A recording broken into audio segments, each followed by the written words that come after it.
Second.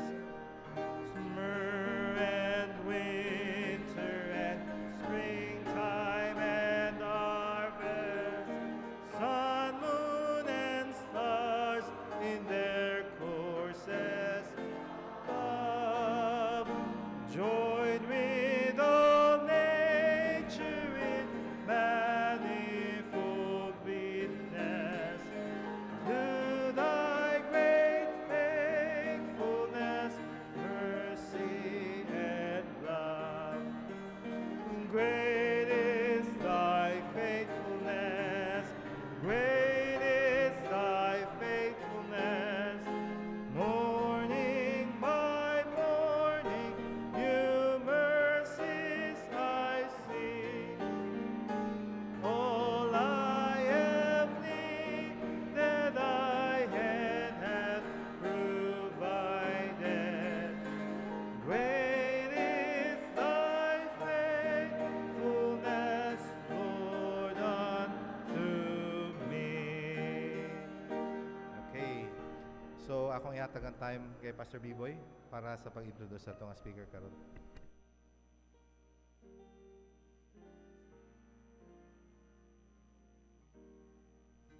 Thank you, Pastor Ethan. Akong inahangyo katong tuwa sa gawas, sulod mo balik palihog kay maminaw na kita sa atong sunod nga magsusulti. O importante kini kayo kay this pertains sa mga ministry direction nato o sa mga plano nato para sa FBCP o para sa ato nga mga simbahanan in particular, no? Ang ato nga magsusulti karon nga hapon, siya ang ato nga AFBCP treasurer o usa ka panalangin nga gibutang sa Ginoo dinha tungod kay ang atong treasurer usa ka certified public accountant o naa sa gibutang sa Ginoo dinha o sa pila na ka mga katuigan nga siya ang gaalima sa atong finances sa atong association. O siya nagpastor dito sa Marikina Baptist Church for some time. Sa akong nasabtan, bago lang siya nag-retire. O usa ka pastor emeritus niya ng simbahan. O si Pastor Wally Ibanez, na siya asawa, si Mrs. Malu Rachel. So Nadia, patindugo nato si Ma'am Malu. Please, Ma'am. So, salamat. Kitagaan sila o duha ka makabataan ug usa ka apo. So, salamat kita kay karon nga hapon kauban nato si Pastor Wally.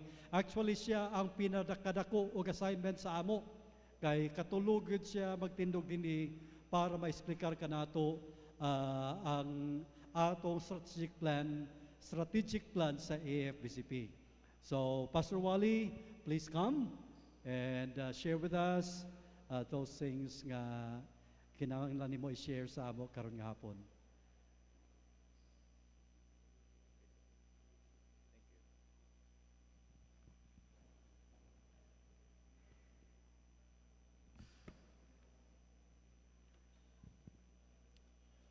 Thank you for that kind introduction.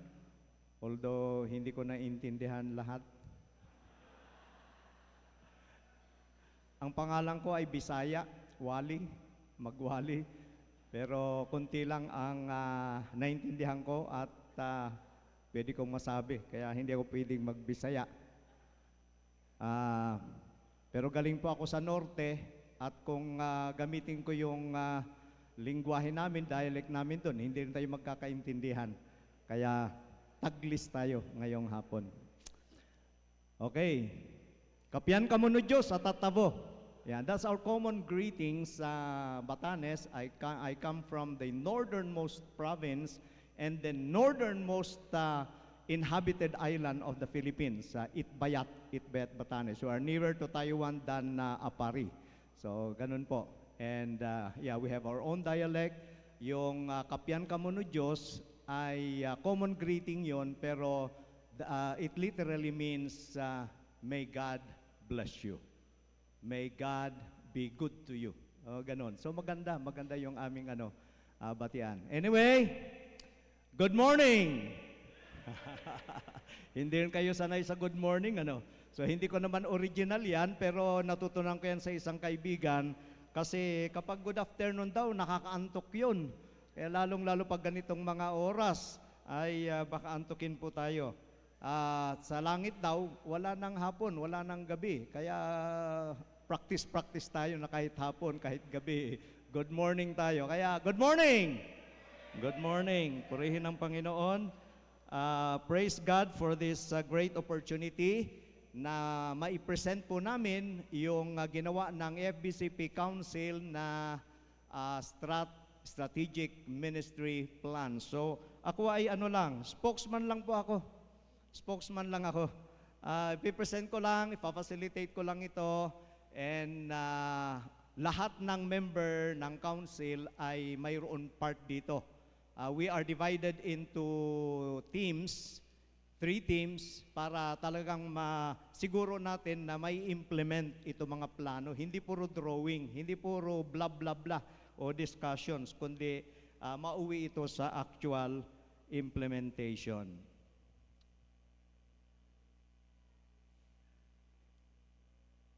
So what we're going to do this afternoon is basically, I'll give some backgrounder and then summary. Isa-summarize na po natin.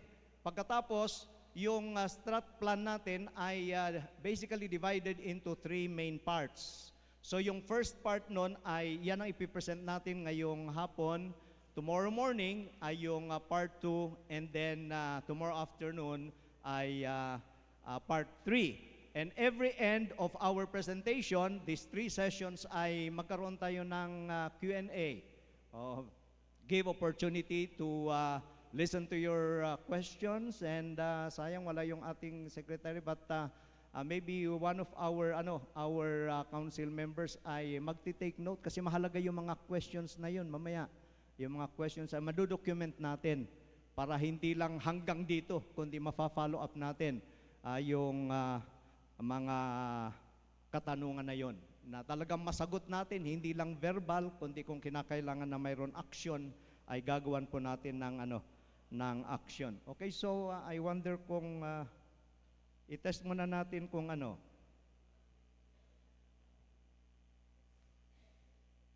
obra yung obra. Ayos kahit malayo. Okay, good. So at least mayroon tayong dyan, slides dyan.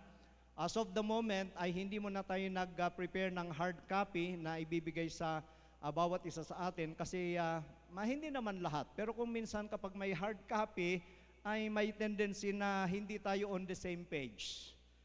Kasi yung iba ay itatabi lang, itatago, at mamaya ko na, bukas na, next month ko na basahin yan.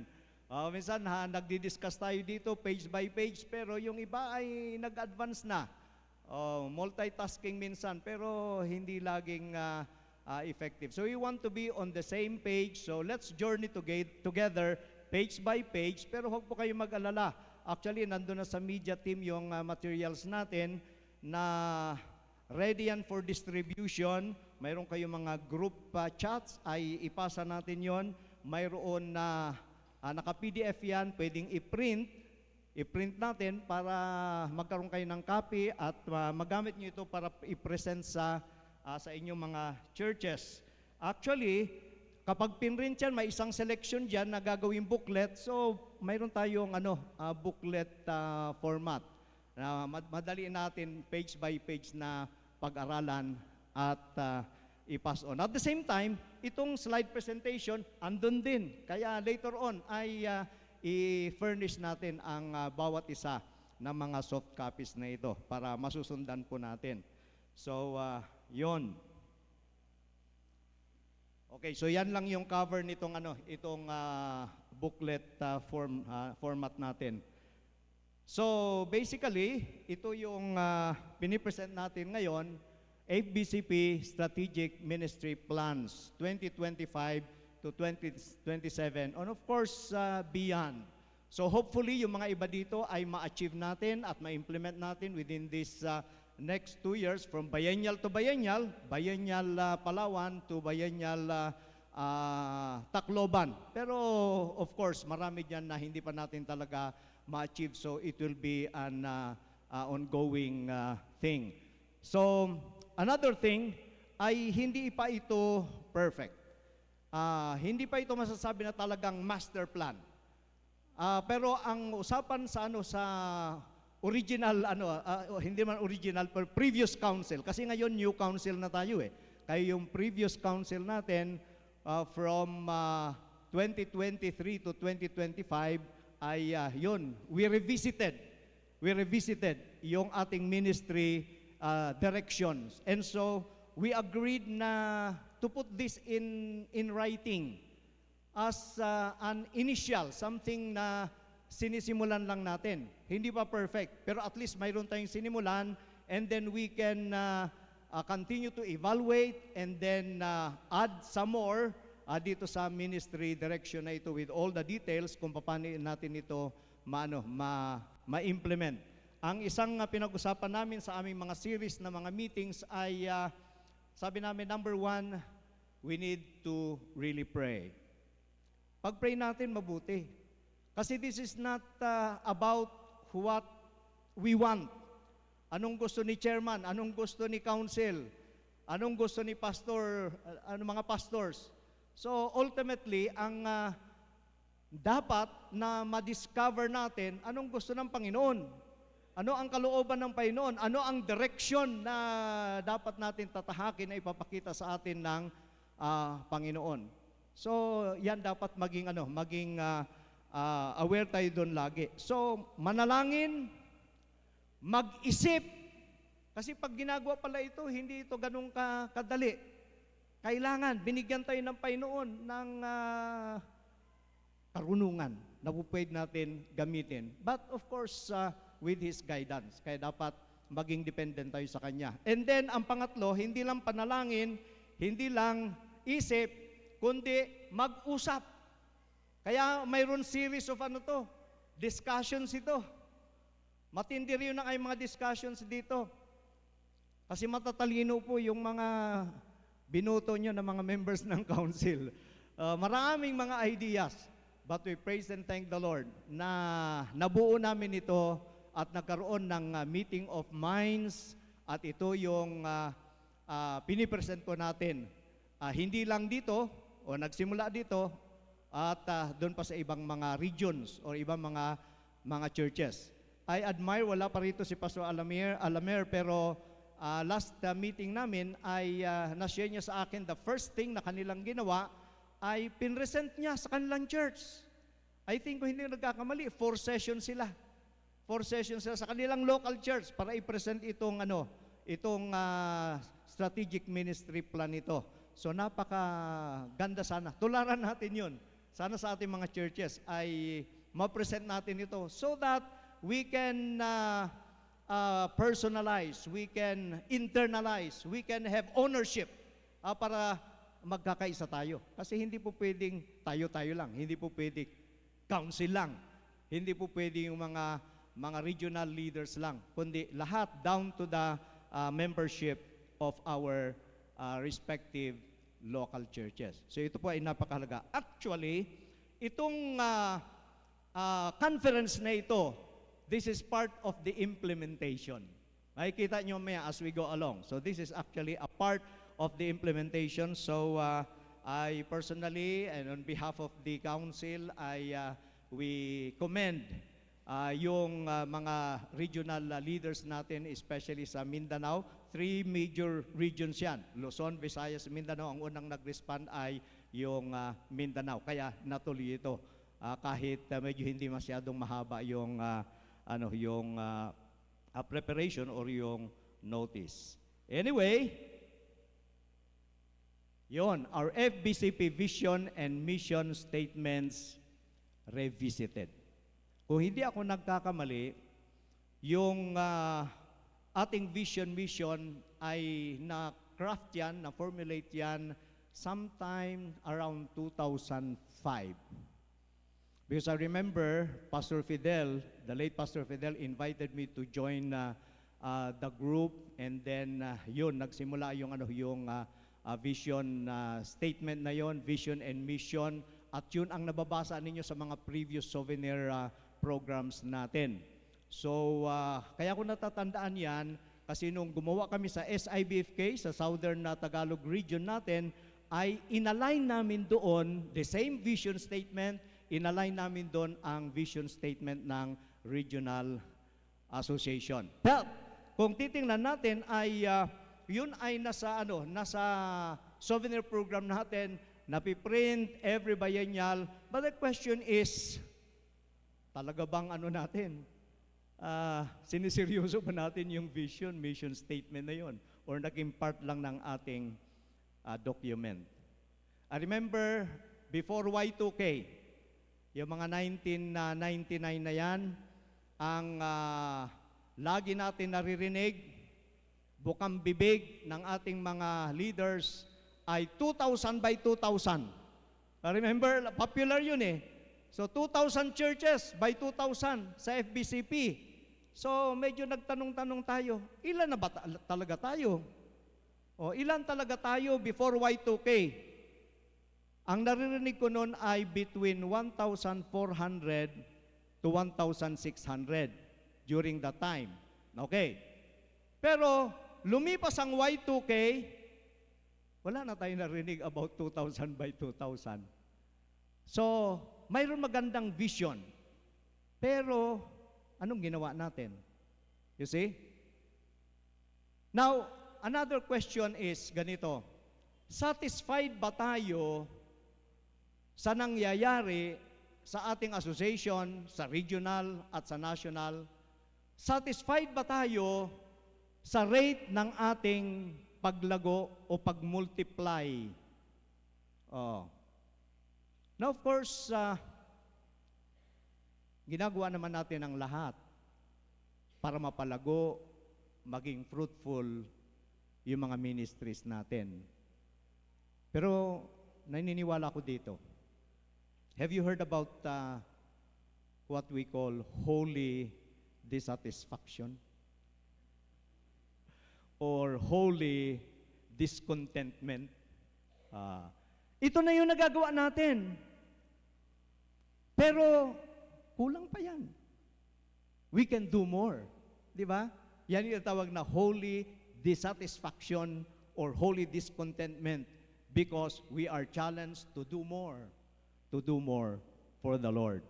At hindi mangyayari yan kung hindi natin pag-isipan, hindi natin pagpaplanuhan, hindi natin pag-uusapan. So, purihin ng Panginoon, yung previous council natin from 2023 to 25, yan po yun. Okay, hindi na natin isa-isahin yan. Yan ang composition yan. Okay? And then, from this council, ay nag-designate ng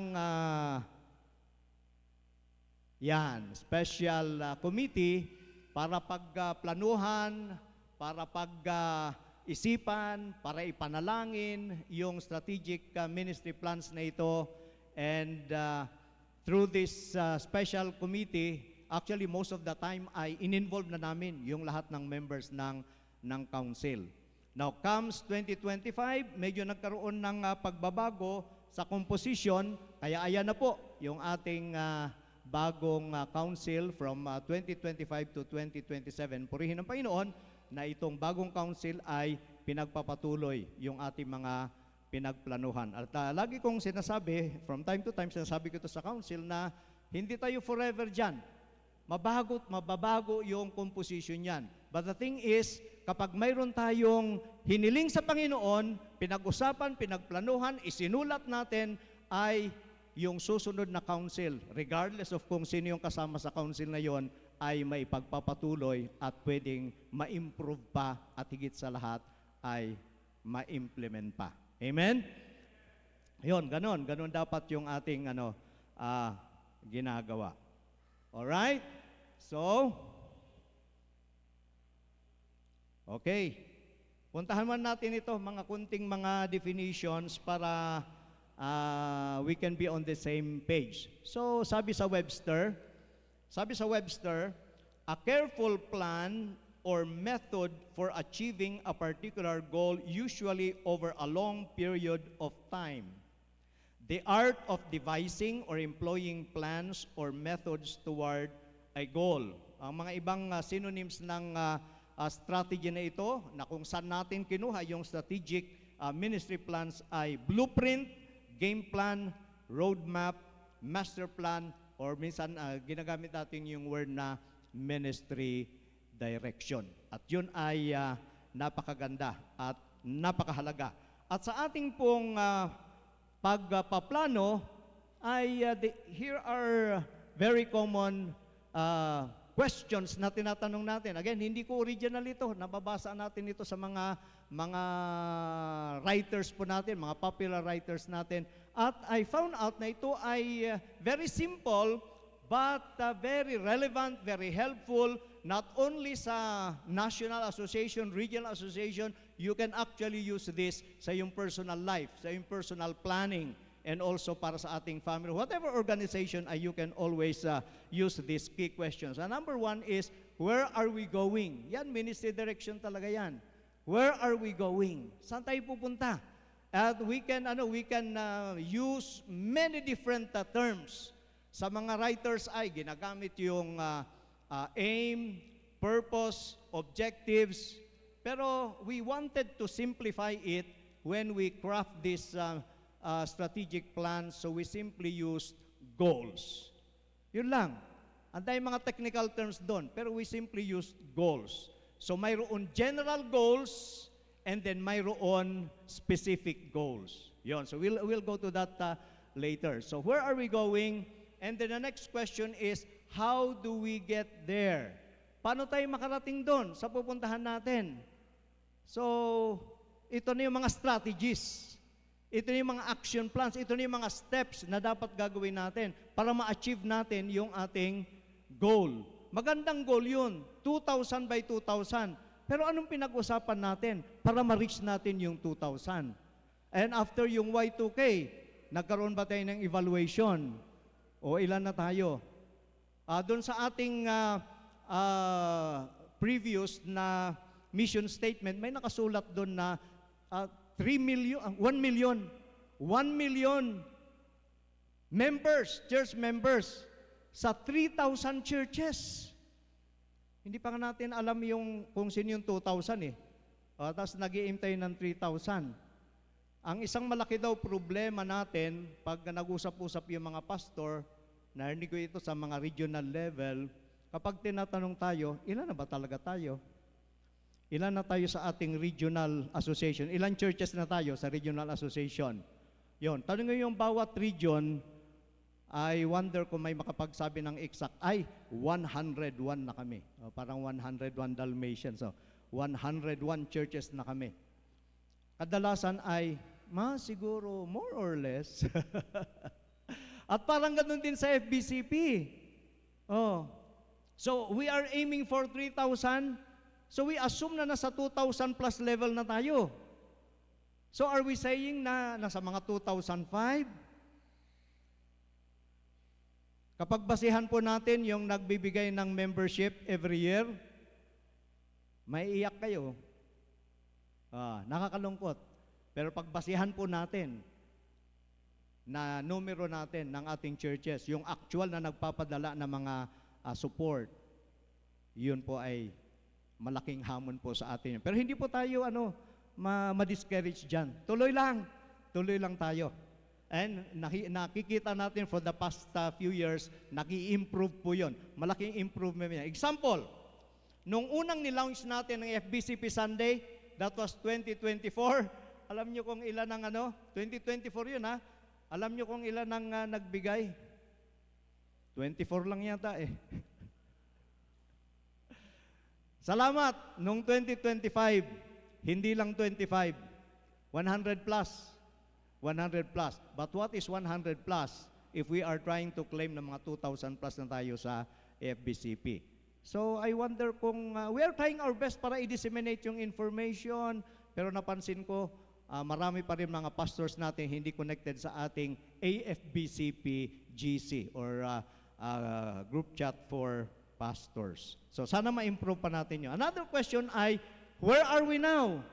Kapag tanungin natin yung how do we get there, before we can determine kung paano tayo makarating doon sa ating dapat pupuntahan, we have to determine kung saan tayo. Saan na tayo? And then another question ay, how did we get here? Paano tayo nakarating dito? That might help us para ma-determine natin ano mga steps na gawin natin para marating natin yung bago nating goal. And then, another key question, where have we been?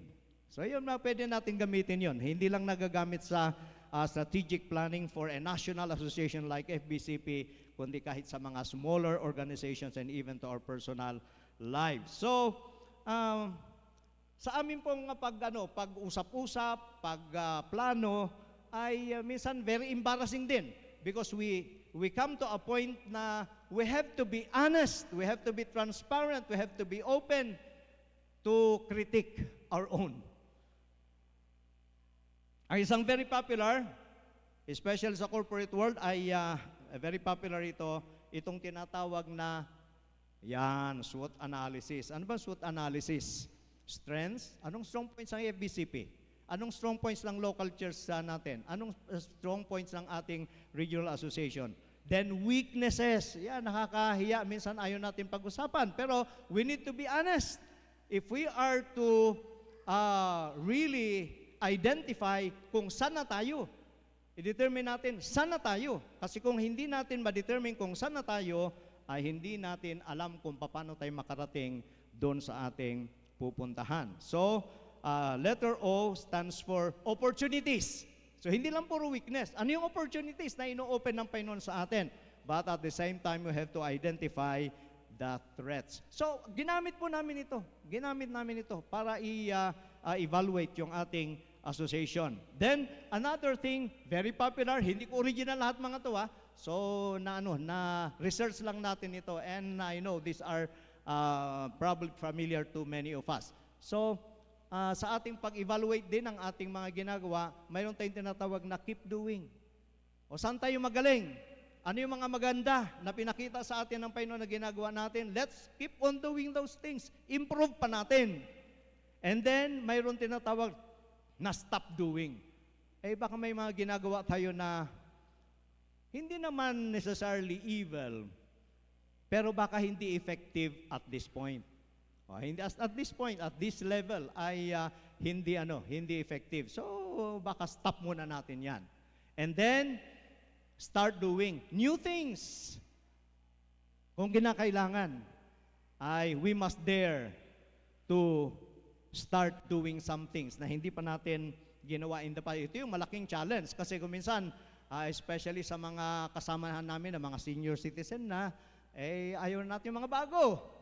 Hindi pa natin nasubok yan, hindi pa natin nagawa yan. Ba't natin biglang gagawin yan ngayon? Kung minsan nagka-clash yung mga younger generation at saka yung mga mas senior. I praise and thank the Lord sa ating pong council ngayon ay balanse po. Mayroon yung medyo bata, mayroon na sa middle, and mayroon din yung mga nakakatanda. So maganda rin yung composition para maano po natin, ma-balanse po natin, ma-blend po natin. Okay? So, here's our new vision. So, part ito ng ating pag-summarize. Now, medyo mahaba. Ideally sana, the shorter the better. Kaya lang minsan kapag masyadong concise, ay parang mang incomplete. And so, ito, matagal po kami dito. Itong first two key statements, ito, vision statement and mission statement, matagal po kami dito. Pero, hindi kami nagsisi. Dahil yung marami na mga ideas, we were able to put things together. Kinuha namin kung ano yung mga talagang mga magandang points at yun ang sinama natin dito. So we believe na every word is really yung choice of words dito ay napakahalaga. So can you please let's read together. Kahit medyo maliliit na siguro pero malakas pa yung mga mata natin, basahin natin sabay-sabay. Ready? Go. We, the Association of Fundamental Baptist Churches in the Philippines Incorporated, that is FBCP, will be a thriving partnership of all fellowshipping member churches together with ministry organizations of like faith for the furtherance of the gospel of Jesus Christ while contending for the faith during these perilous end times for God's glory alone. So again, babalik tayo dun, sabi ko kanina, it's not what we want. Kasi kung pairalin natin yung gusto ni chairman, gusto ni mga ibang mga members of the council, gusto ng mga regional leaders, baka hindi po tayo makabuo o hindi tayo magkakaisa. Pero we believe, as we have prayed, as we have thought, as we have talked about it, and we believe that the Holy Spirit ay nandyan yung guidance niya, and of course, nandyan yung Bible, the Word of God, na ito yung ultimate foundation, basis ng ating pong mga pinapagawa ayon sa kalooban ng Panginoon. So when we talk about vision, ini-envision natin anong gusto ng Panginoon na magiging, that will become. Kaya sabi dito, will be a thriving. So if you notice, itong keyword natin na thriving na ginagamit natin sa ating mga national conference themes and also sa ating regional, ito po ay napakahalaga. So this have been defined by our speakers and of course, naging familiar sa atin yung thriving. But I want to just emphasize, when we talk about thriving, it implies difficulties. It implies hindrances. It implies oppositions. Against all odds, by the grace and power of God, we still thrive. Yun eh. At naniniwala tayo, we are on the victory side. The gates of hell will not prevail against the church of Jesus Christ. His church, His kingdom will ultimately be victorious. We are designed to thrive by the grace and power of God. So, thriving, anong klaseng association ito? Partnership is a key word. Kaya ito yung greater body. We have put together our local churches from Batanes to Tawi-Tawi into one association, into one big partnership. So it is a thriving partnership. So sino yung partner dito? Of all fellowshipping member churches. Kasi mayroon mga fellowshipping non-member churches. Kaya ina-identify natin yon. So kapag tayo ay member ng AFBCP, tayo yung primary players dito. Tayo yung primary stakeholders dito. Yung iba ay fellowshipping pero ayaw magpa-member. Membership implies commitment. Okay naman yung mag-fellowship tayo, napakaganda nung definition ng fellowship, koinonia, sa Bible. Pero ang isang indication ng commitment ay yung ating commitment to be a member. Lalong-lalo na kapag dinagdagan pa natin yun ng actual na pagbibigay ng membership fee.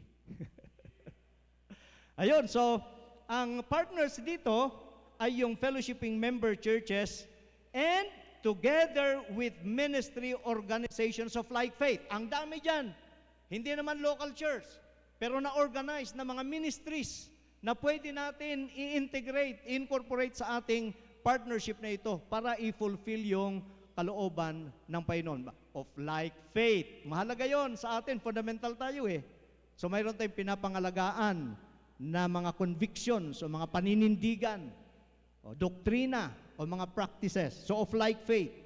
For the furtherance of the gospel of Jesus Christ. Gusto natin yan. Global yan eh. For the furtherance. Yan ang nais ng Panginoon na gawin natin. Hindi lang sa ating local community, kundi throughout the world. Go ye into all the world and preach the gospel. Make disciples of all nations.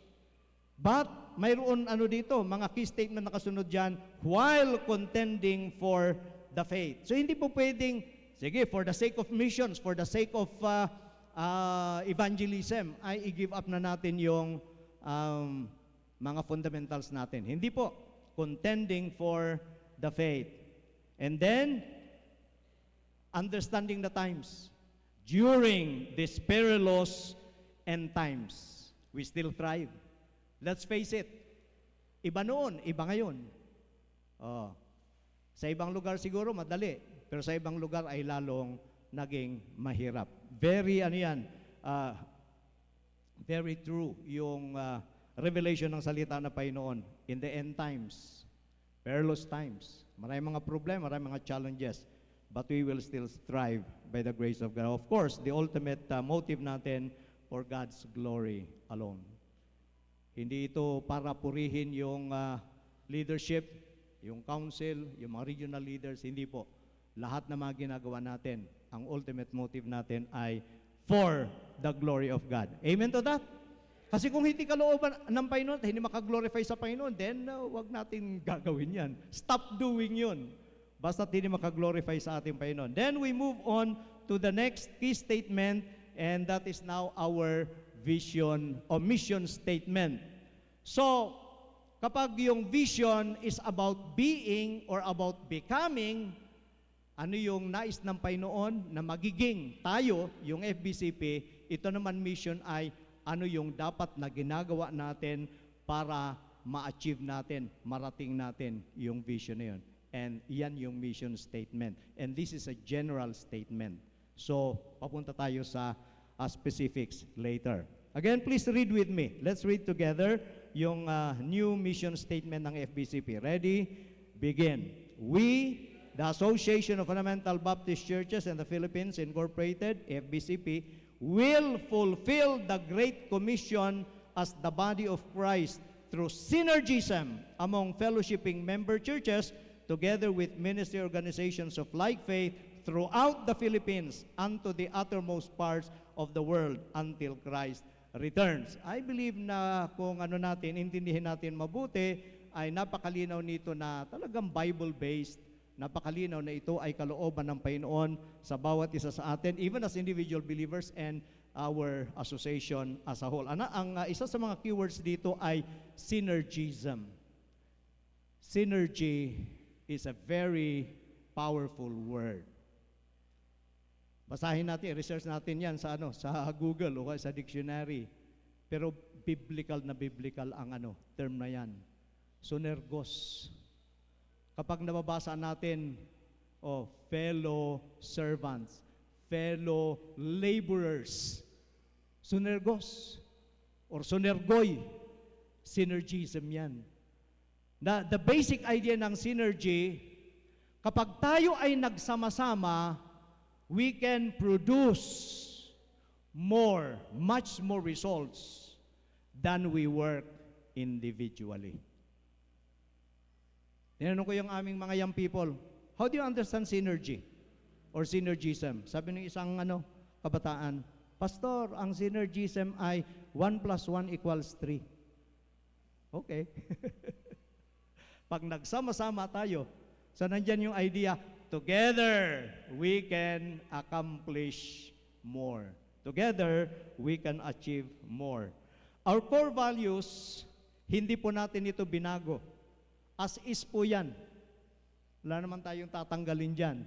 Adoration, fruitfulness, Bible doctrine, communication, partnership. So acronym yan ng ating pong AFBCP. O sinama ko lang ito, for the record lang, yung mga legal documents natin, yung ating doctrines, although saka na natin i-incorporate yung mga details niyan, dito natin ay pupunta. After yung general vision statement, general mission statement, then we come up to this general goals. At ito yung major parts ng ating strategic ministry plan. So ngayong hapon ay doon lang tayo mag-focus sa number 1, establishing the association. Bukas na umaga, enhancing the association. And then, sa hapon, bukas, expanding the association. So, simple lang, di ba? And we really tried to make it simple.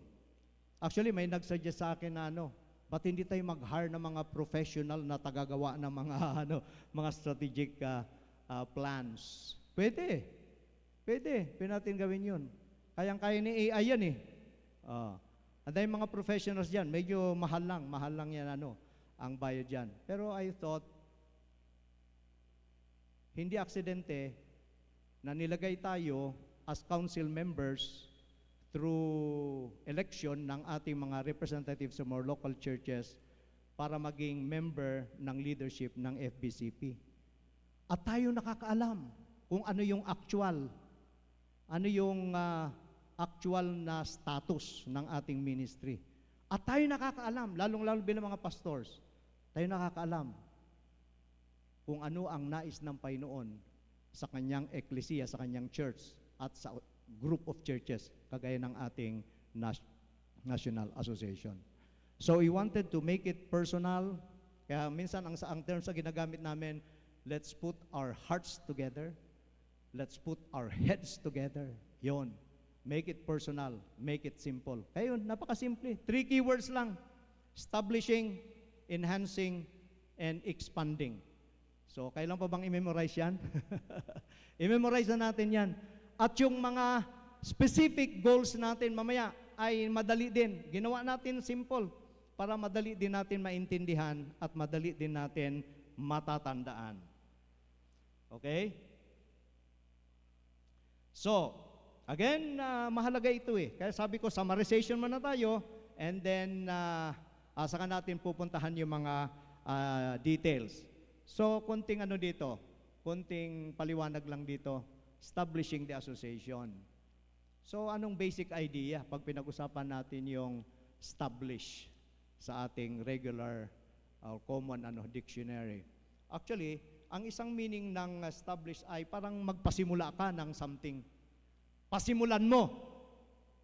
Pero nakasimula na tayo eh. Nakasimula na tayo, kaya hindi na applicable yon. Pero ito applicable ito. To make firm or stable.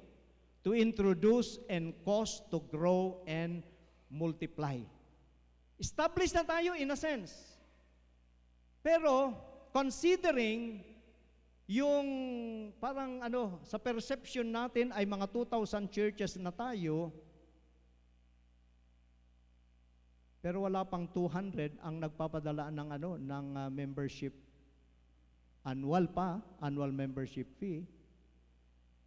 At kapag sa mga conferences natin ay ilan lang ang represented o mga representatives, so hindi pa talaga tayo ganun ka-stable or ka-strong. Kailangan pa natin paigtingin pa yung ating association, especially sa area na ito on establishing the association so that we can be strong, we can be firm, we can be stable.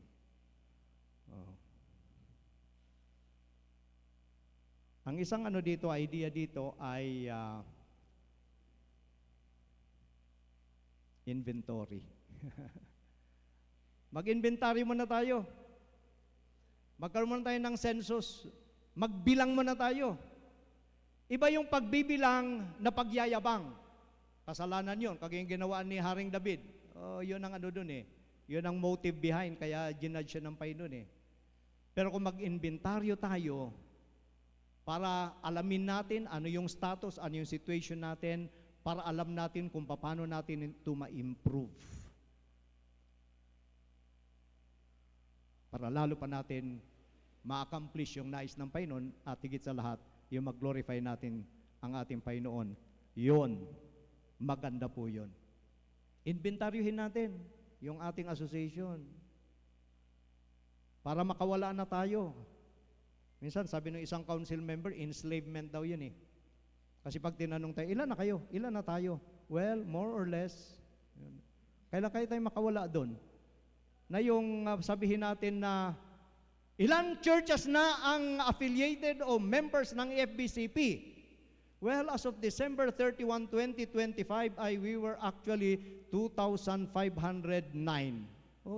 Sana, no? Oh. O tayo mga pastors, kapag tinanong tayo, ilan na yung church members? More or less. Mga pastol tayo eh. May mga tupa. Alam ba natin na may nawawalang isa? Mangyayari lang yun kung alam natin kung ilan yung mga tupa natin.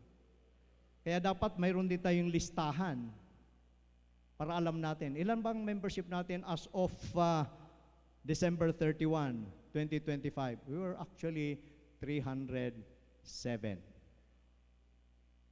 Dapat sana 310. Kaya yung tatlo namatay eh. Kinuha na ni Lord. Yun yung mga ganun ba? Maganda yun. So gawin natin yan sa national. Ilang regional associations ba tayo mula Batanes hanggang Tawi-Tawi? O minsan, hindi pa tayo sigurado kung ilang regional associations eh.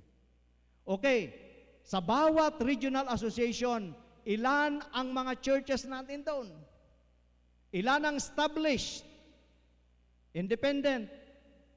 Ilan ang church planting o pioneering? Yung mga ganun.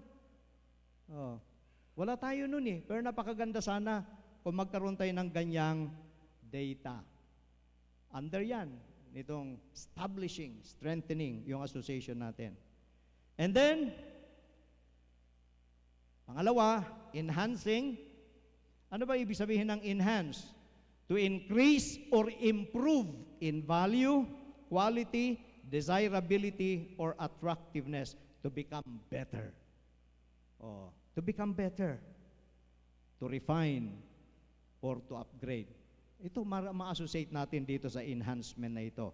And then, yung pangatlo, of course, yan yung expanding. Yun, very self-explanatory ito.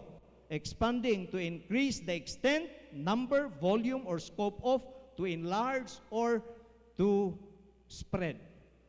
Ako'y natutuwa habang nire-relate ko ito sa ating mga themes sa previous biennial conferences and try to relate it dito sa mga major general goals natin ito. Anong theme natin sa Valencia Biennial Conference? Wala na tayong time para isa-isahin natin yan. Kaya unahan ko na tayo.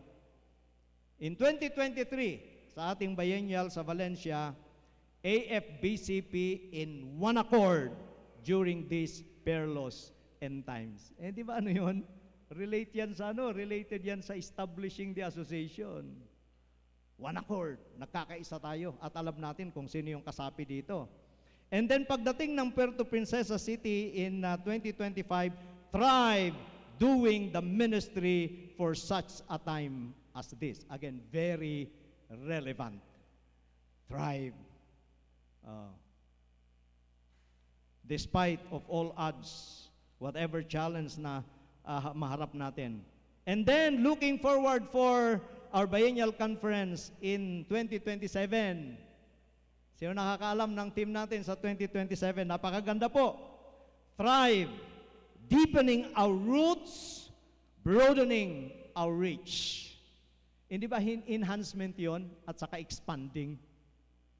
You see? So sa team pa lang natin ay nandyan na yung implementation ng ating pong strategic plans. So hindi lang ito blah blah blah. Hindi lang ito hanggang papel lang, kundi of course sa guidance, sa empowerment ng Panginoon at tayo nagkakaisa, tulong-tulong tayo ay ma-achieve po natin yung general goals na ito at yung vision, mission statements natin. From the general goals, magkaroon tayo or mayroon tayo ng specific goals. Halimbawa, yung general goal, number 1, establishing. Under establishing, mayroon tayong 3 specific goals. Ganon din doon sa enhancement. Under that, mayroon 3 specific goals. At the same thing doon sa sa expanding. Now, pag pinag-usapan natin ang specific goals, we call this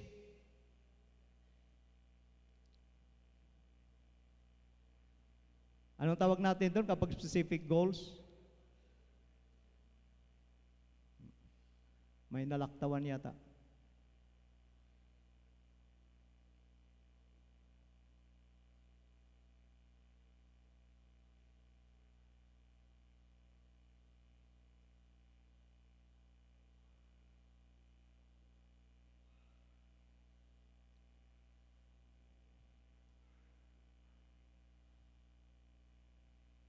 Yun.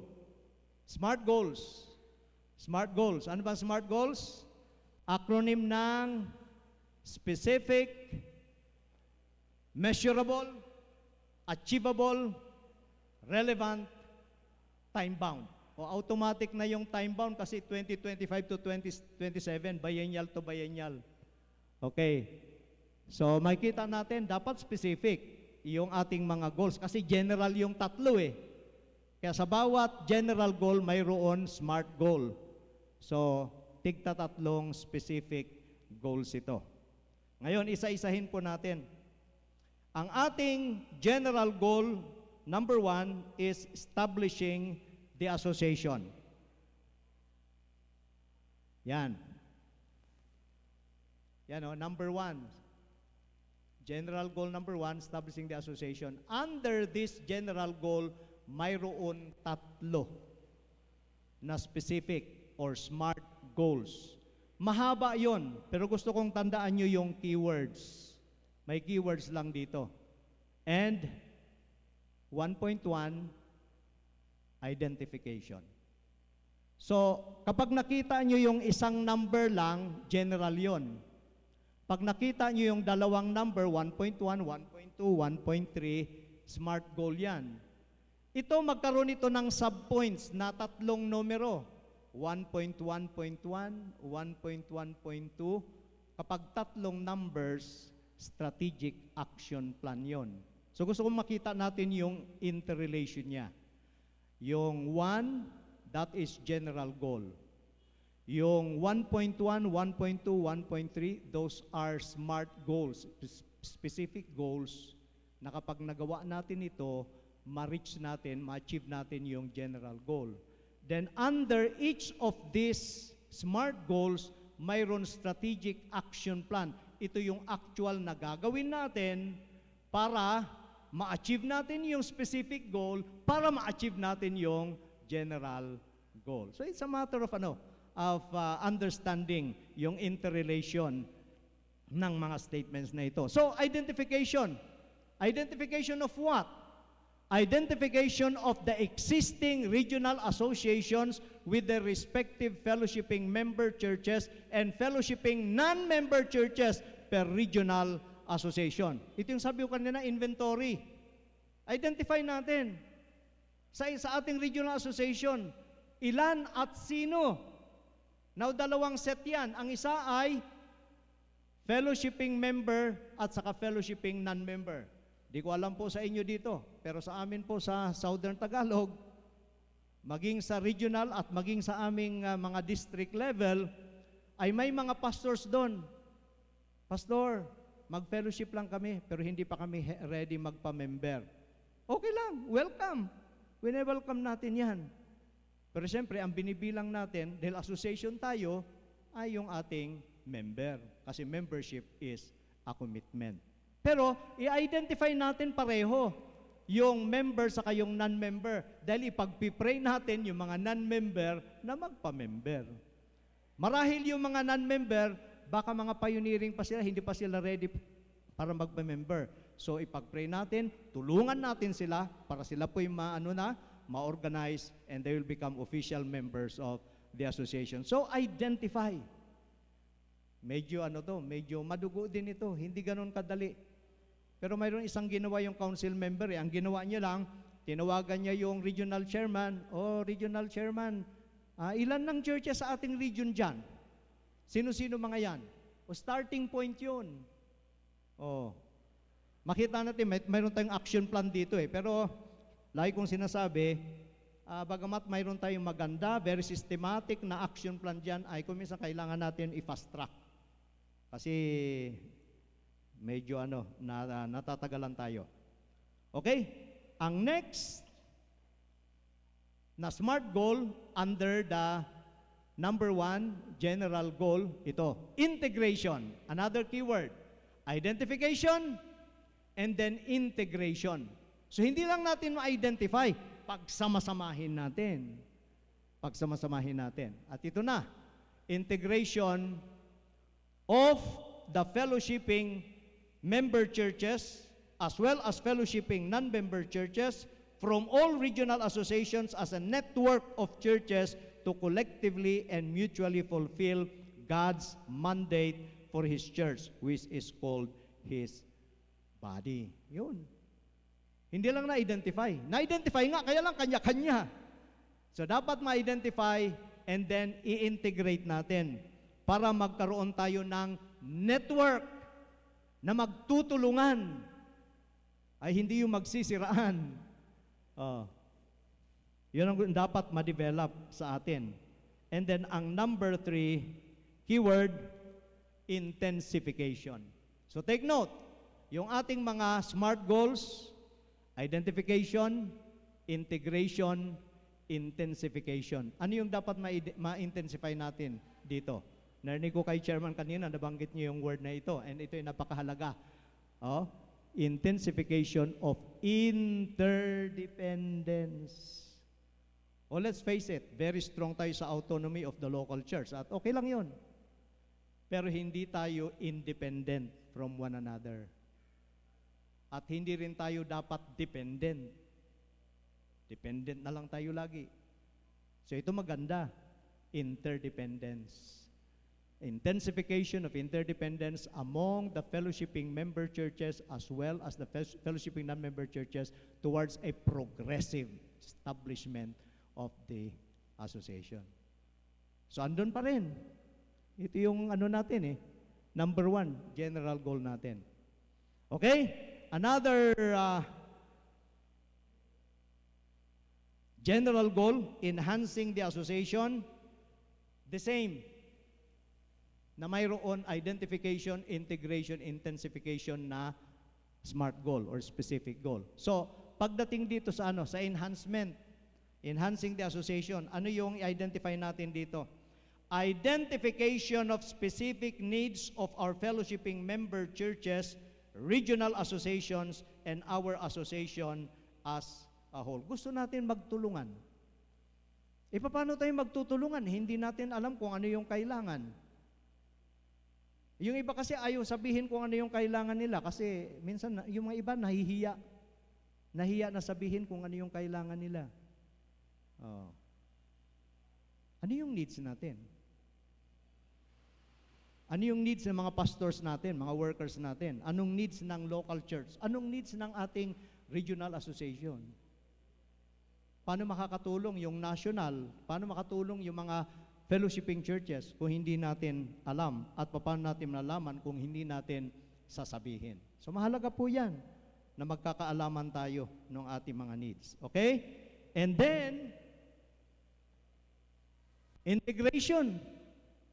Integration of available and potential resources to help meet needs among our fellowshipping members, churches, regional associations, and our association as a whole. I want to emphasize this kasi babalik-balikan natin ito. Mayroon tayong magandang motto. We help meet needs. We may not be able to meet all needs, but at least we can help meet needs. Sa prayer pa lang, makakatulong na tayo lalong-lalo kapag nag-ambag na tayo. Kaya yung ginagawa natin sa ating mga assistance, medical, calamity. So part yun. We help meet needs. We may not be able to satisfy all needs, but at least we can help meet needs. Mayroon kami isang member, nagtampo. Kasi sabi niya, Pastor, paano ba naman? Lumapit ako sa ating member at alam ko naman yung member, maganda yung negosyo niya. May pera siya. Kailangan na kailangan ko ng pera para sa pag-enroll ng aking anak. So, humingi ako sa kanya ng tulong. Ang sabi niya sa akin ay, ipagpipray natin yan. Ipagpipray kita. Ang ginawa niya, pumunta siya sa kanyang isang kaibigan.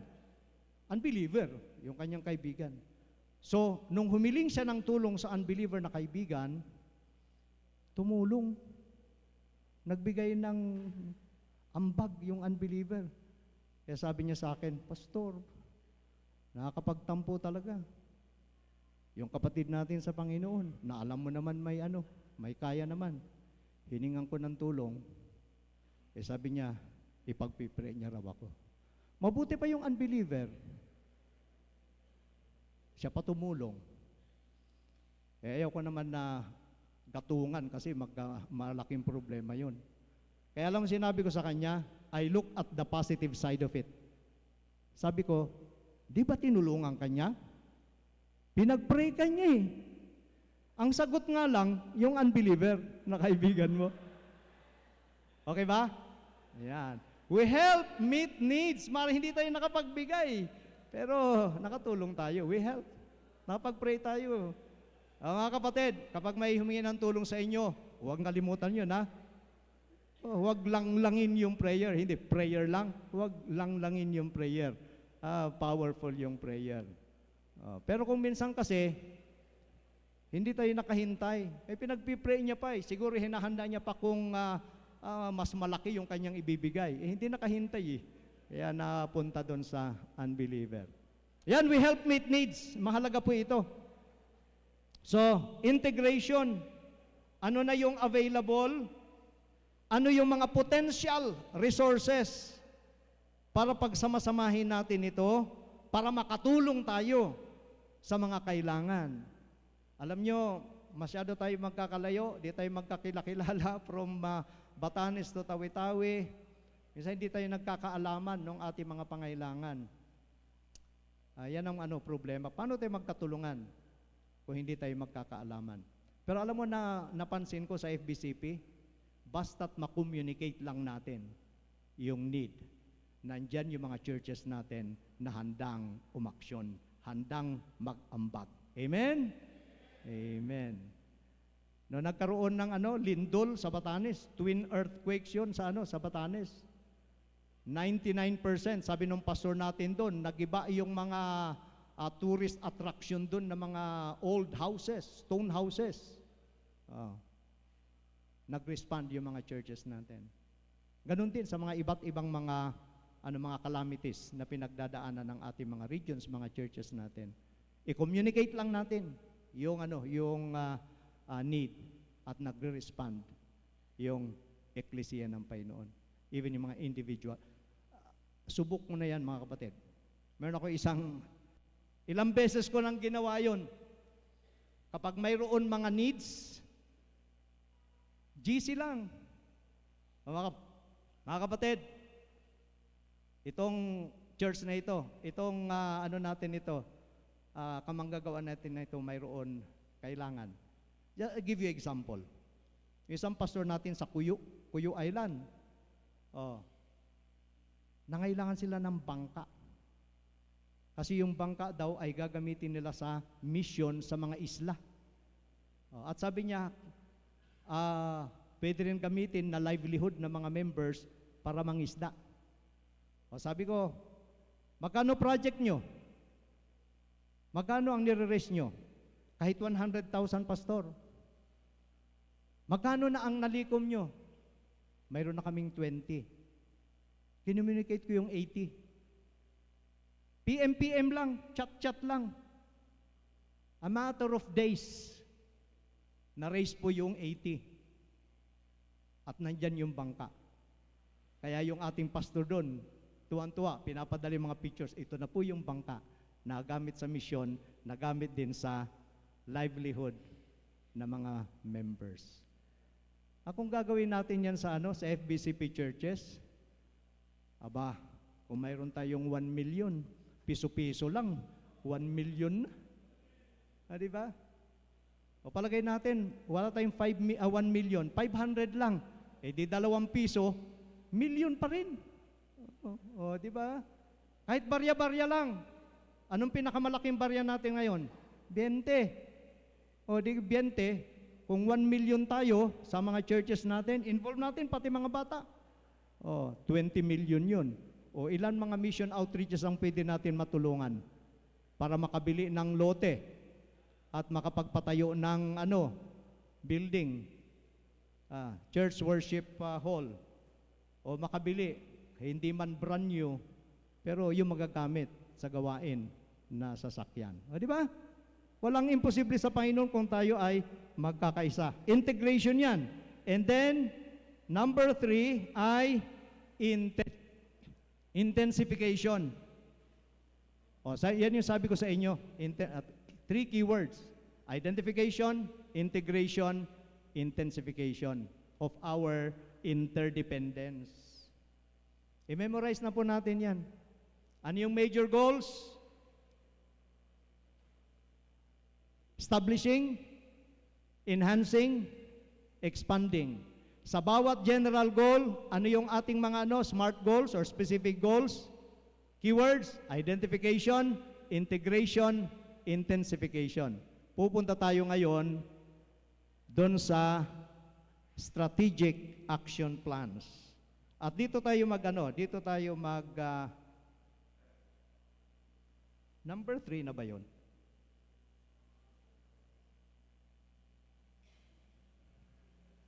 Ano nangyari? Ayun, okay. So, ano na yun? General goal number 3 na yun. So, ganun, integration, intensification pa rin. Okay? Dito tayo magpo-close doon sa strategic action plans per SMART goal. So, dito lang tayo magtatapos doon sa first general goal at i-identify natin at ano yung mga strategic action plans.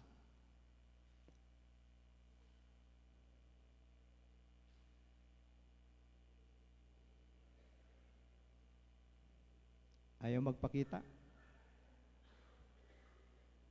Ano nangyari? Nag-freeze? Saan siya dapat?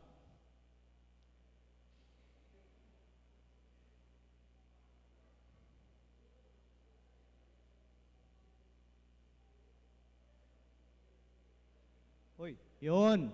Okay. So, ang ating general goal, establishing the association. Ang ating first SMART goal ay identification. Ito na yung ating strategic action plans. Ano yung gagawin natin para ma-achieve natin yung SMART goal, para ma-achieve natin yung general goal? So, nandyan na yung detalye. Maaaring hindi natin maisa-isa lahat, pero just go through it. Just go through it. So, unang-una, gather pertinent information from fellowshipping member churches and fellowshipping non-member churches through the regional associations. Gather this information. Ito, emphasize ko ito. Through the regional association. Kaya yung mga regional leaders natin dito, regional councils dito, malaki po yung role nyo dito para ma-implement natin itong strategic ministry plan na ito, especially itong strategic action plans. We'll gather this information through the regional association. Okay, una, church name, address, contact persons or contact number, FB page, website, membership, estimated average monthly receipts, registrations with government agencies, articles of faith, SEC documents, if applicable, a special and lasting certificate with a specific logo or seal shall be issued for fellowshipping member churches of the association. Now, medyo detalyado yan. Pero trabaho yan ng ating membership ministry. Kailangan natin malaman yun eh. Kailangan tayong magkaalaman kung ano yung status ng mga churches natin. Para alam natin kung paano at kailan tayo papasok upang makatulong. Okay, letter B. Letter B, ayun, nandyan din. Pastors, workers, missionaries, names, addresses, contact numbers, messenger profile, gender, marital status. Ayan.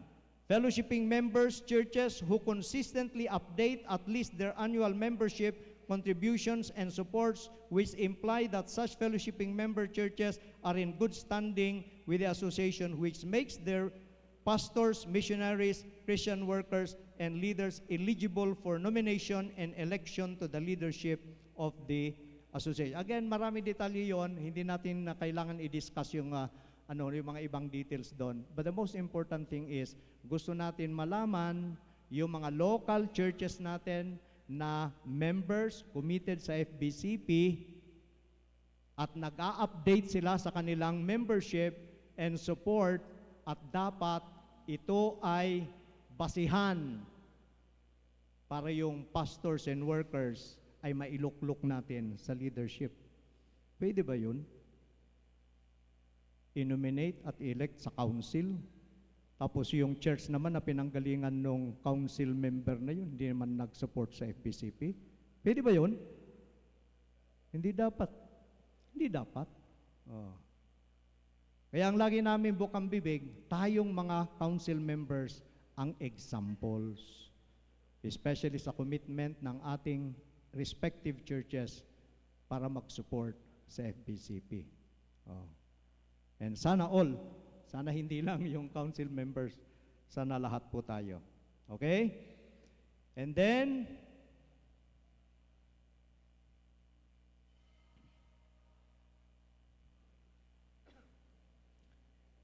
Ana,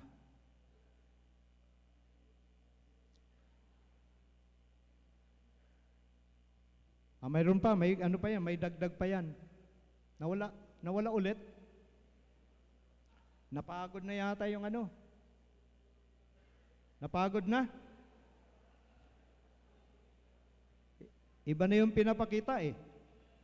Pero ang iba dito, major property ownership such as church, lots, buildings, vehicles. Gusto natin malaman, alin sa mga churches natin yung mayroon ng mga basic properties para alam natin kung sino pa yung nangangailangan na po pwede nating tulungan.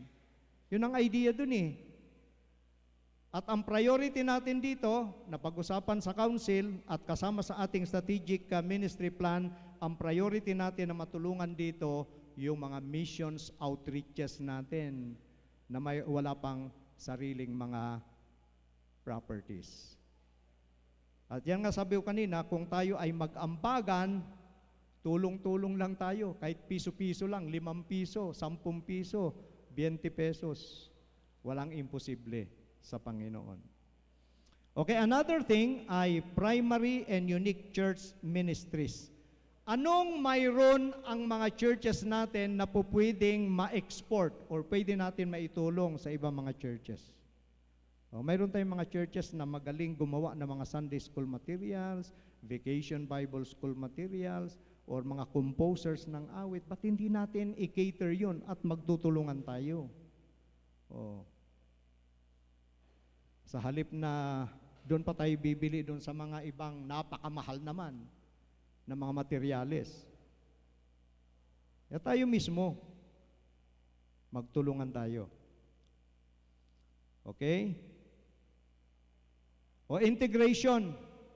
Doon sa integration, sa first general goal, ano ang action plan, specific action plan? Number 1, maintain a complete database including profiles of both churches and workers.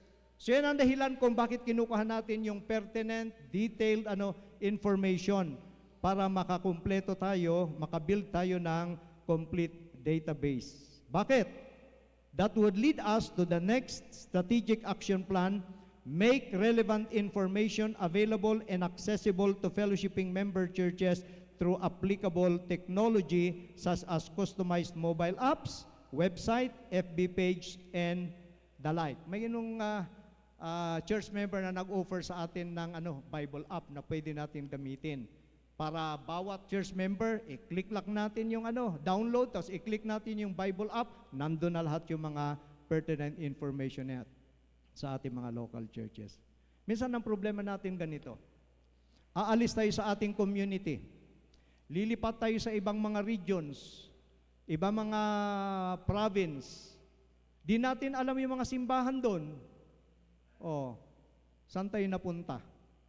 Mega church. Yung kasi mga popular eh. Hindi natin mahanap yung Fundamental Baptist Church, ka-fellowship natin. So doon tayo sa mega church. Oh. Minsan binibiro ko yung ibang mga pastors eh. Kasi yung ibang mga members natin na sa mega church. Kaya nababawasan pa tayo. Sa halip na dumadami, nabawasan pa tayo. So sabi ko sa kanila, huwag kayong malungkot. Biro mo, supplier tayo ng mega church. Pagdating sa langit, alam naman ni Lord yun eh. Galing yun sa ministry natin.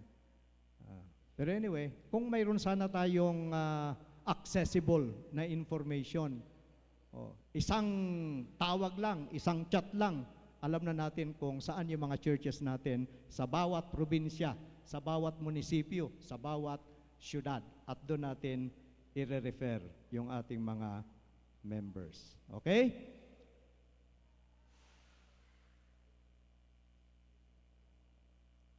Okay, sa establishing the association,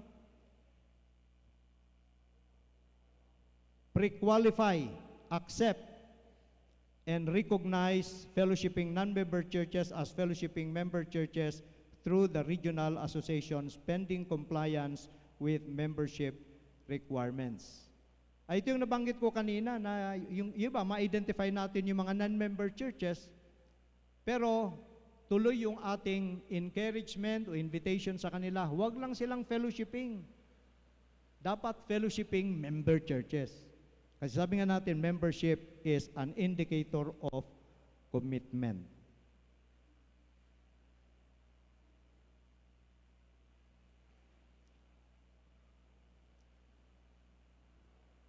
Okay, nilagyan po natin ng ano?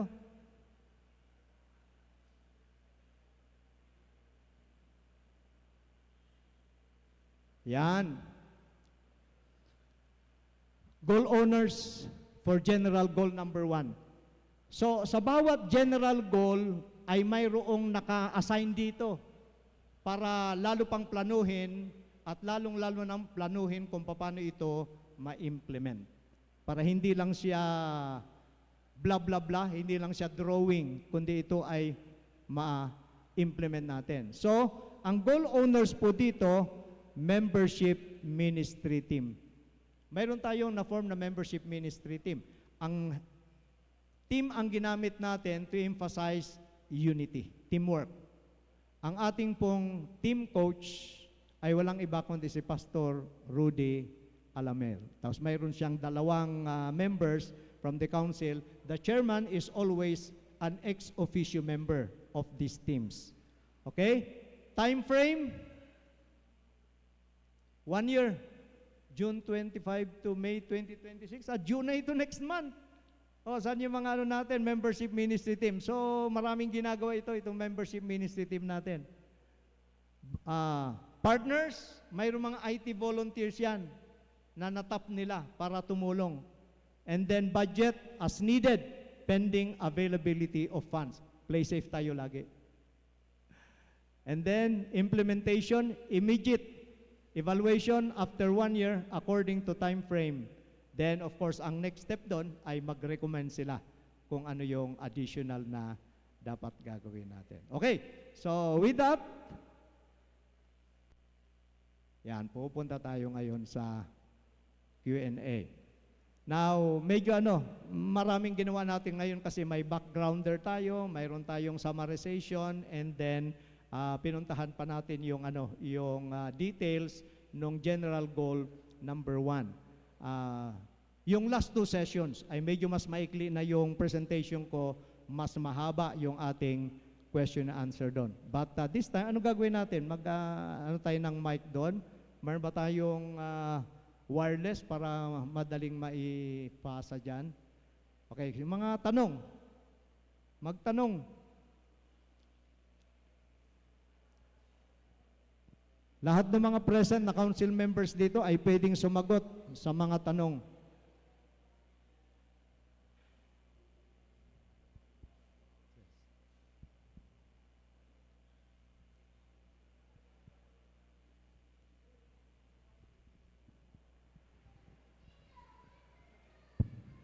Tests.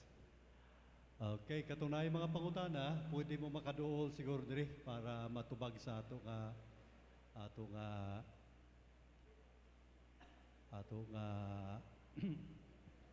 atong treasurer, okay, ang atong lecturer karon nga hapon. Naamoy pangutana? Okay, Pastor Ray Travilla Palihog. Ang focus ng tanong natin ay doon sa number 1, general goal, yung establishing the association.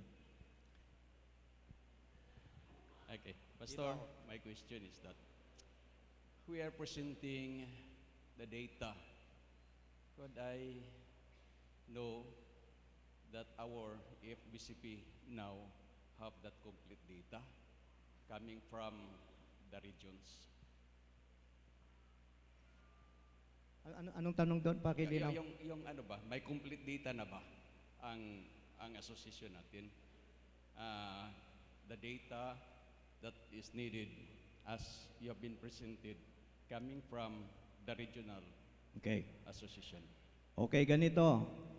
Ang members, mayroon tayong membership ministry team na in charge dito para i-implement yung mga action plans na yon, including yung gathering of this pertinent data or information from our churches through the regional association. Ang ating team coach dito ay si Pastor Rudy Alamer, ang kanya mga members dito, si Pastor Joel Sanares, and si Pastor Mark Mauricio. So according sa mga recent meetings namin ay mayroon na silang sinimulan. Mayroon silang sinimulan.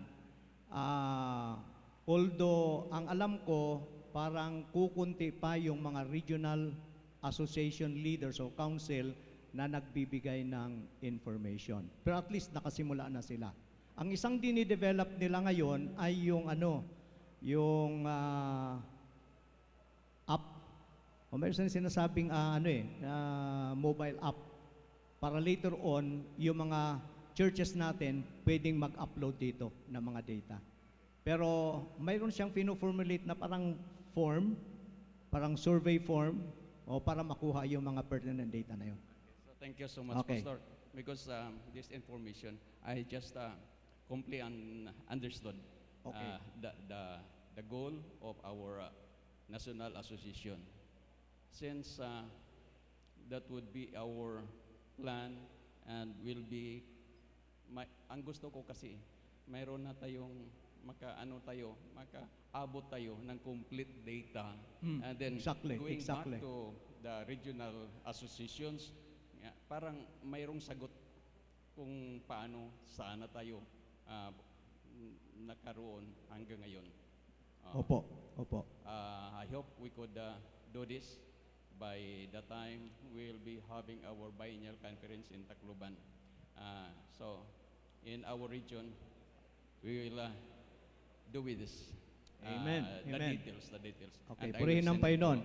Our chairman. I assume that you are a regional chairman? Yeah, okay. Okay. Thank you, sir. Thank you, Pastor. Let me see kung sino yung mga regional chairman na nandito. But just raise your hands where you are, okay? Mga iba pa, regional chairman? Ayun. Okay, so marami tayong mga regional chairman dito. Dito pa lang yan sa Mindanao. Ilan nga yung regional association natin? 13? I think 13, although yung iba, integrated sila sa isang mas malaki na regional association.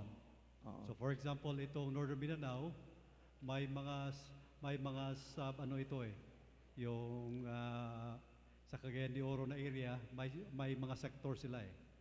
Pero we qualify them as Northern Mindanao. So Northern Mindanao, sa Davao na area, and then yung Zamboanga. So I think sa ngayon, yun ang alam talaga natin na regional associations natin dito sa Mindanao. Okay. Sa kaalaman ng lahat, ang ating po mga regional associations ay hindi in accordance with the political regions of our country. Kaya mayroon isang political region Pero mayroon 2 o 3 regional association ng FBCP. Yun. Now, ganito, kagaya nung sabi ko kanina, malaki po ang role ng regional chairman and mga regional councils para ma-implement yung mga strategic plans na ito. To give you an example, kung halimbawa sa fundraising, simple na lang yung FBCP Sunday natin. Actually, ang dapat kausap lang dito, yung regional chairman the regional chairman. I understand and I'm glad na mayroon nang na-form na group chat yung regional chairman, together with our national chairman. Maganda po yun at sana mapalakas natin yun. Para halimbawa, FBCP Sunday. Okay, so 3rd Sunday of October, Mr. Regional Chairman, disseminate the information, the communication, promotion. Kasi minsan may mga tinanong akong region. Pastor, di namin alam yun Minsan kasi nag-rely tayo sa group chat.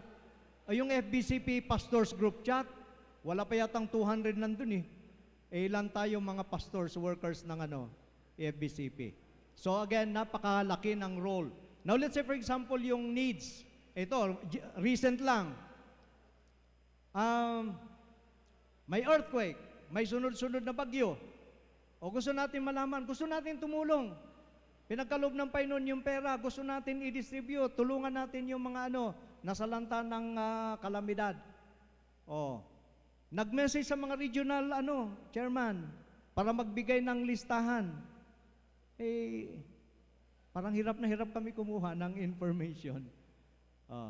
Yan ang problema Kung yung regional chairman kasi kayo na sa area ito yung mga churches natin, itong mga 15 of our churches in the region ay talagang hardly hit ng bagyo o ng earthquake.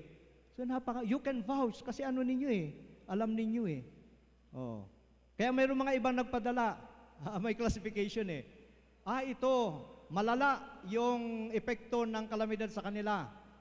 Ito ay mas malala, itong 5 ito mas malala, pero may 3, sobrang lala. Di ang ginawa namin, yung sobrang lala, mas malaking bigay.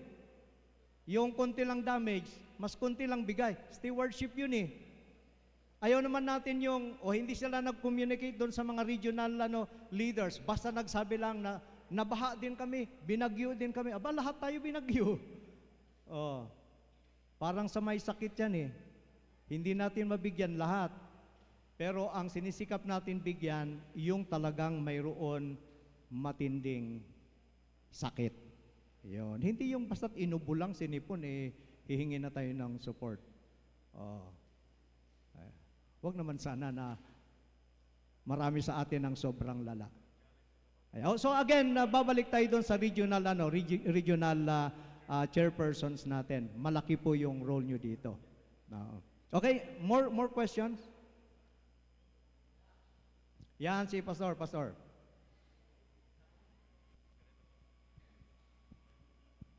Ayon sa aking pagkaunawa, Pastor, magkano ba ang ibabayad sa regional association para sa national association? Okay. Pangalawa, ang national association ay tutulong sa mga regional association kung may mga problema.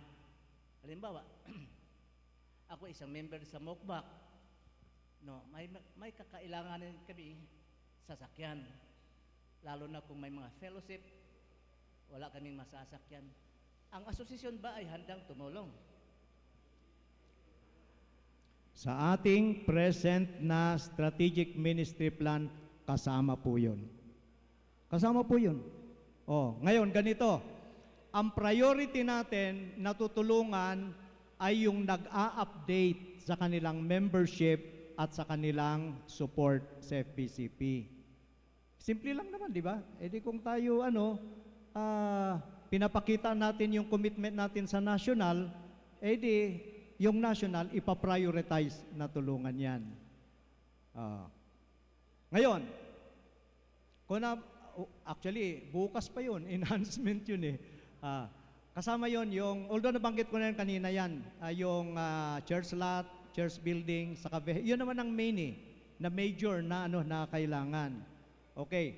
Ang priority dito ay yung mga missions outreaches natin at saka yung mga local churches na medyo hindi pa ganun ka-established. Pero po pwede natin silang tulungan. Sino mag-identify niyan? Regional chairman o council. Kukunin namin yon, yung recommendation ng council. Kasi kami sa national, di naman namin alam lahat yun, maliban sa mga sariling regions namin. Kaya again, malaki yung role ng mga regional councils natin led by the chairman. So i-communicate yan sa national and then titingnan natin yung priority. Ayan. Pero isang qualification, dapat updated. Ayan. Ngayon, bumuti na banggit yun kasi sa totoo lang, iilan lang ang regional association na nagbibigay ng ng annual contribution. Actually, hindi membership ang tawag natin doon Ang membership ay churches.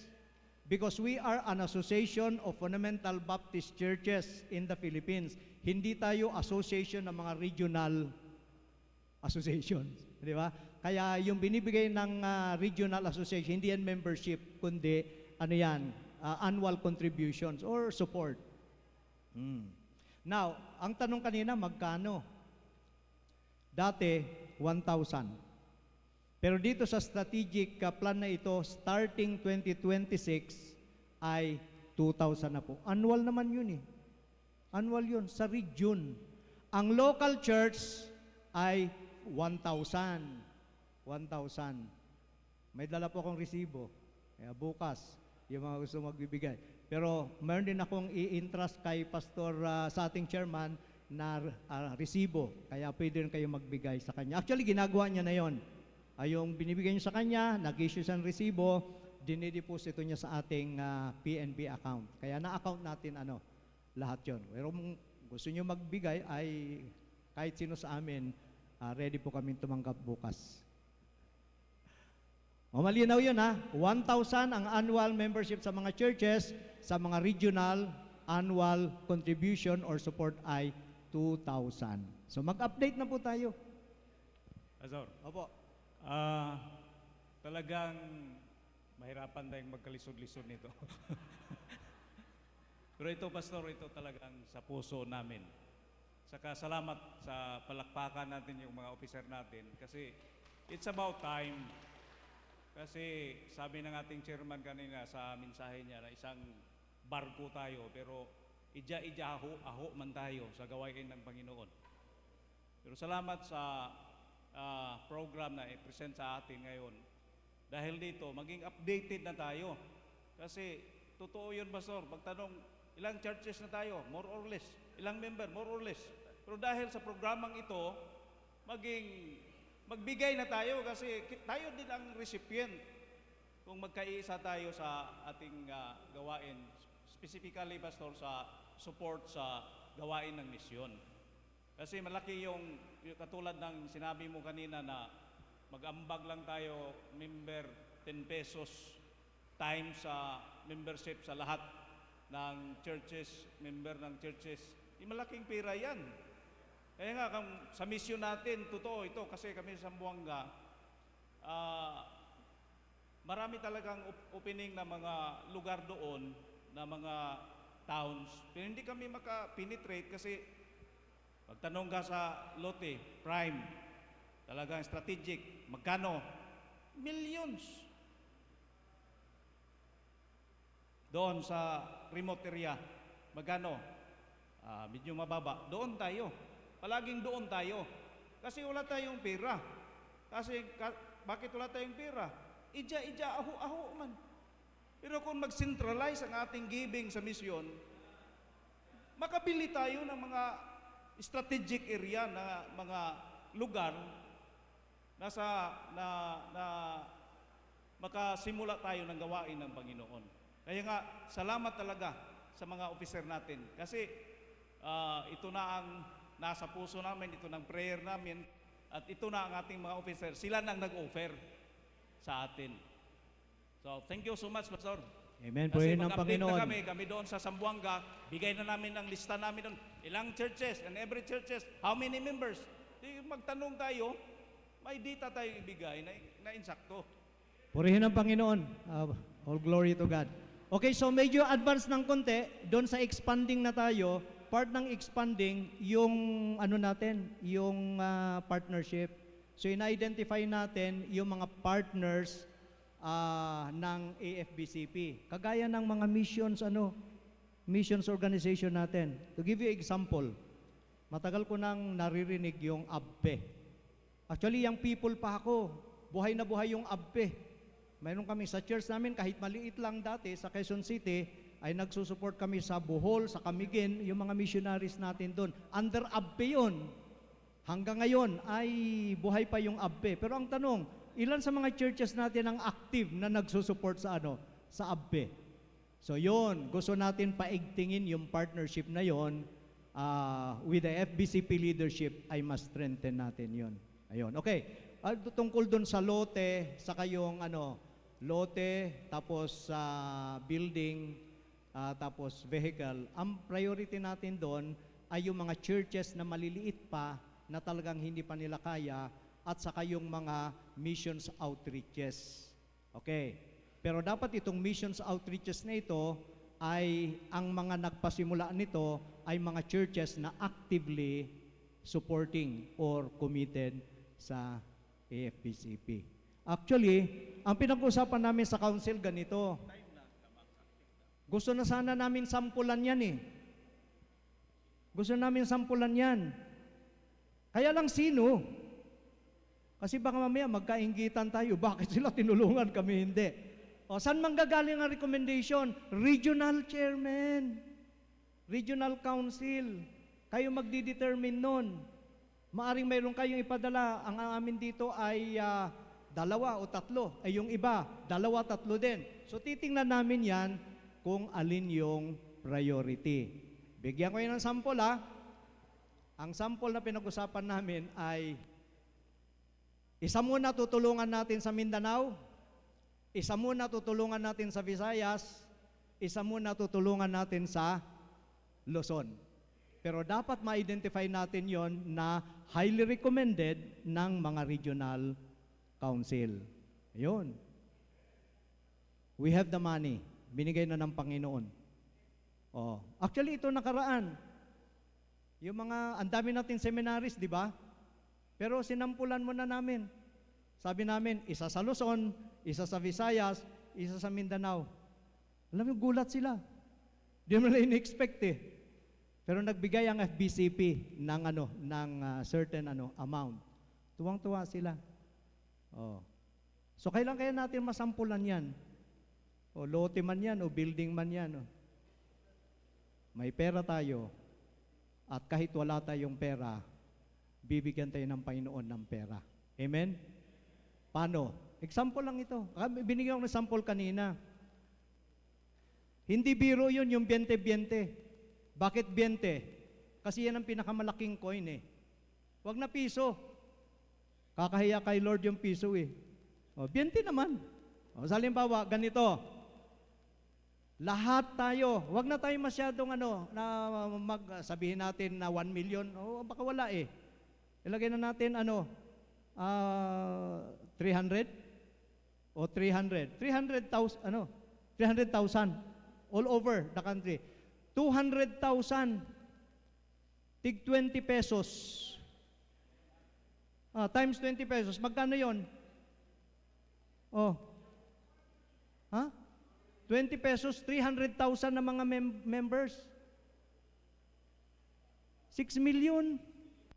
6 million yun. Oh. Ilang churches ang matutulungan natin nun? Oh. Mayroon pa tayong mga probinsya, hindi naman ganun kamahalan yung lupa. So sa 6 million, baka makatulong tayo dyan sa 6 na gawain. Laking bagay nun. Now, sabihin natin sa church, mga kapatid, mayroon tayong tutulungan. Ito, 6 na churches na ito. So magbibigay tayo ng 20. Sa palagay yung mga member, magbibigay ng 20 lang? Hindi po, lalong-lalo yung mga pinagpapala ng Panginoon yan, mahihiya sa Lord yan kung 20 lang ibigay.